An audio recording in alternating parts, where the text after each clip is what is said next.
आज 27 फेब्रुवारी 2025 रोजी शेअर मार्केटमध्ये झालेल्या घडामोडींची आपण माहिती घेऊ. त्याच्यामध्ये आज पाहिलं असता आज मार्केट साधारण एक्सपायरी असल्यामुळे फ्लॅट राहिलेले दिसत आहे. पण आज व्होलॅटिलिटी अजिबात नाहीये आपल्याला दिसत आहे. मार्केट एका रेंज मध्येच काम केलेलं आहे आणि ते पण एकदम नॅरो रेंज मध्ये. ओव्हरऑल दिवस आपण थोडंफार टाइमपास सारखं साईडवेज म्हणू शकतो या मार्केटला आपण. आणि बाकी इंडिया विक्स वगैरे कमी असल्यामुळं व्होलॅटिलिटी अजिबात दिसली नाही आपल्याला. दुसरं आपण काल पाहिल्याप्रमाणे येणारा डाटा होता आजचा जॉबलेस क्लेम डाटा. तो आज पाहिला असता आपण साधारण jobless claim data, initial jobless claim data आपल्याला ज्यादा आलेला आहे. 222 फोरकास्ट होतं, 242 आपल्याला दिसत आहे. साधारण हा एक निगेटिव्ह डाटा आहे, त्याचा इम्पॅक्ट निगेटिव्ह आहे. क्रूड काल इन्व्हेंटरी बघितली, आज नॅचरल गॅसची इन्व्हेंटरी दिसत आहे आपल्याला. त्याच्यामध्ये सुद्धा इन्व्हेंटरीमध्ये स्टोरेज कमी दाखवत आहे, हे सुद्धा आपल्याला थोडं निगेटिव्ह दिसत आहे. बाकी निफ्टीमध्ये पाहिलं असता आपल्याला आज निफ्टी 22,545.05 अंकांनी बंद होऊन त्याच्यात 2.5 अंकांनी फक्त घट झालेली दिसत आहे. सेन्सेक्स पाहिलं असता आपण सेन्सेक्स मध्ये 74,612.43 अंकांनी बंद होऊन त्याच्यात 10 अंकाची वाढ झालेली दिसत आहे. बँक निफ्टी पाहिले असता आपण 48,743.80 इथे बंद होऊन त्याच्यात 135 अंकाची आपल्याला वाढ झालेली दिसत आहे. ओव्हरऑल मार्केट टोटल फ्लॅट आहे. जसं इंडिया विक्स कमी आहे त्यामुळे व्होलॅटिलिटी अजिबात नाही आहे. जसं आपल्याला एक्सपायरी असल्यामुळं ओव्हरऑल आपल्याला पुढे जसं आपण माहिती बघत जाऊ तसं मार्केट वर परिणाम करणारी कारणं बघत जाऊ तसं आपल्याला थोडा अंदाजे किंवा ट्रेंड करण्यास मदत होईल. डॉलर इंडेक्स पाहिला असता आपल्याला थोडा आता वाढताना दिसत आहे. हे एक निगेटिव्हचं कारण आहे. आता आपल्याला हे तिसरं मिळालं निगेटिव्ह कारण. बाजारावर इम्पॅक्ट करणारे आपण कारणं पाहत असतो. US डॉलर आपला अजून रुपया घसरलेला आहे. US डॉलरमध्ये 87.28 रुपये इतकी किंमत दाखवत आहे. त्याचा अर्थ हे पण आपल्याला थोडं निगेटिव्ह आहे, डॉलर वाढलेलं. गोल्ड पाहिलं असता आपल्याला 85,038 दिसत आहे. क्रूड पाहिला असता $70.08 दिसत आहे. त्याच्यात सुद्धा $1.46 वाढ झालेली दिसत आहे.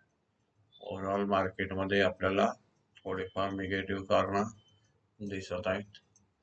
आणि आता आज आपण गेनर मध्ये पाहू. टॉप गेनर कोणते आहेत निफ्टीमध्ये.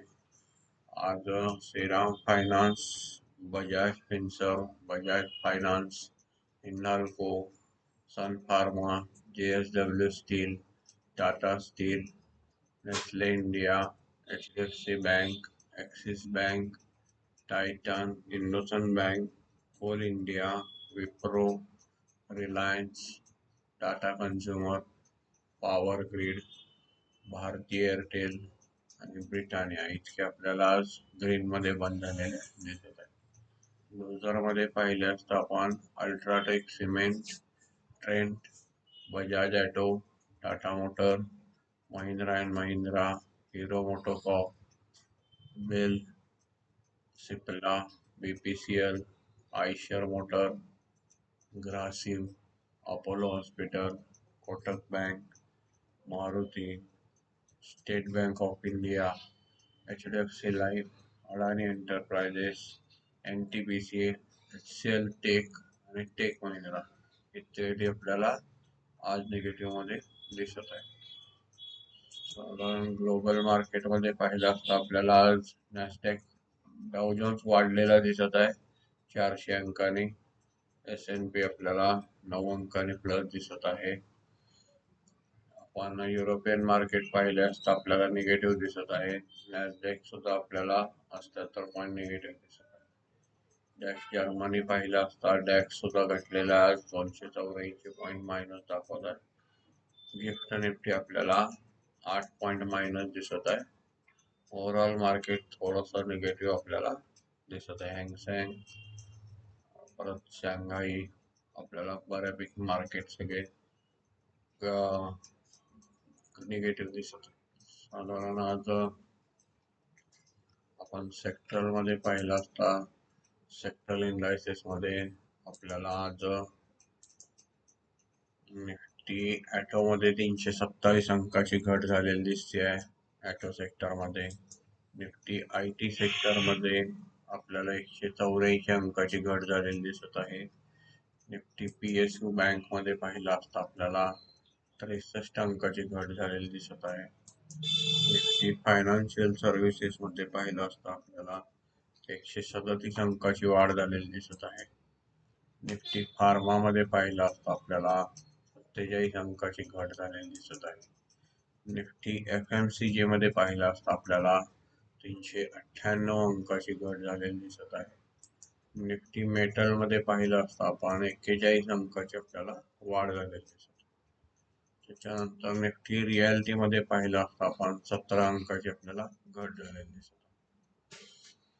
निफ्टी मीडिया मध्ये पाहिलं असता आपण 53 अंकाची आपल्याला घट झालेली दिसत आहे. निफ्टी एनर्जी मध्ये पाहिलं असता 359 अंकाची आपल्याला घट झालेली दिसत आहे.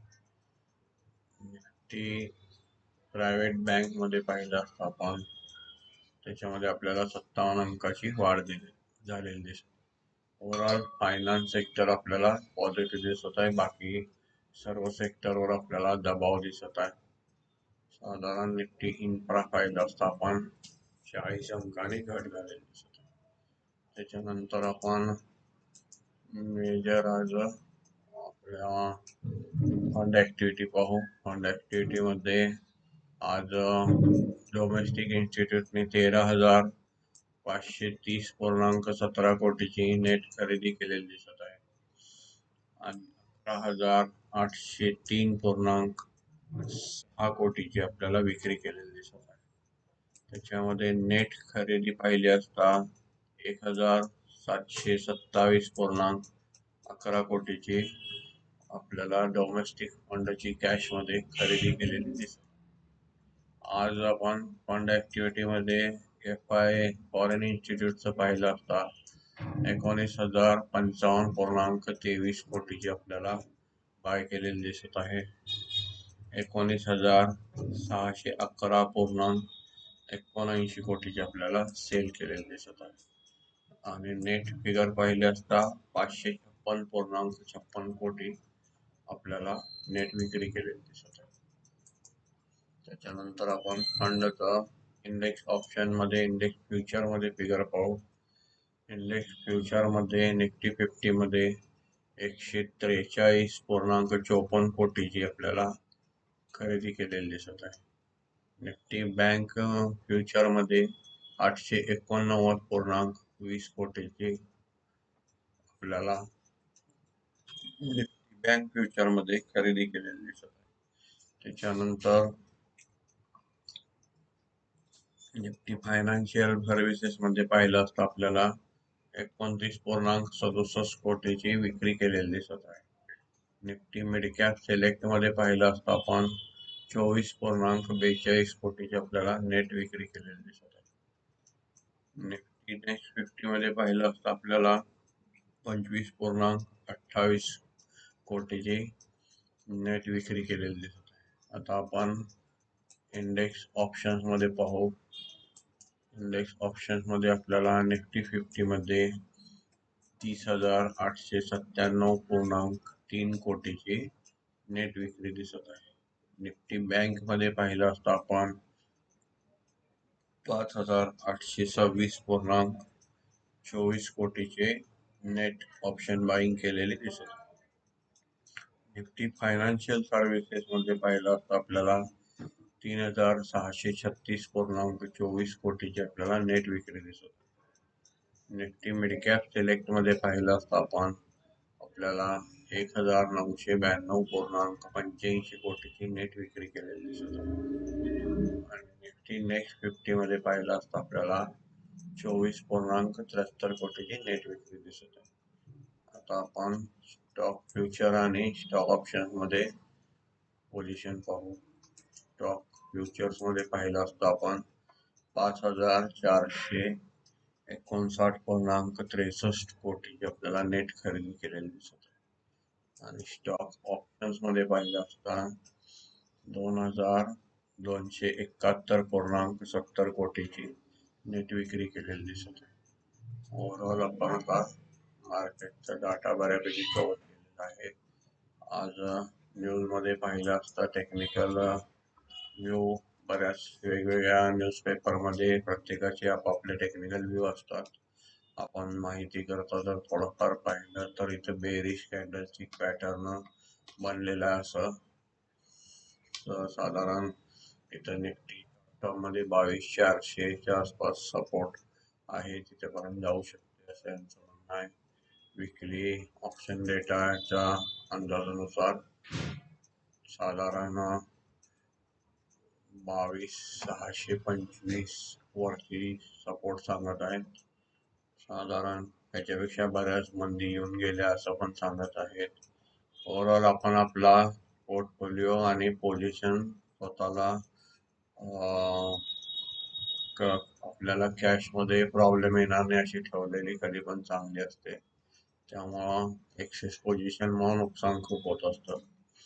साधारण LIC ला न्यूज आहे आज 480 करोडचं GST व्याज आणि पेनल्टी भरायचं एक आदेश आलेला दिसत आहे.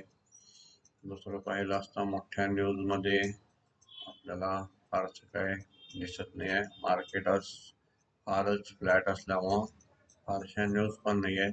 पण ओव्हरऑल जे स्पीडनं घटत होतं ते घटायचं आपल्याला थांबलेलं दिसत आहे. सलग आपल्याला जे मार्केट वन वे जे मायनस निगेटिव्ह जात होतं त्याला कुठंतर काल आज आपल्याला ब्रेक लागल्यासारखं दिसत आहे.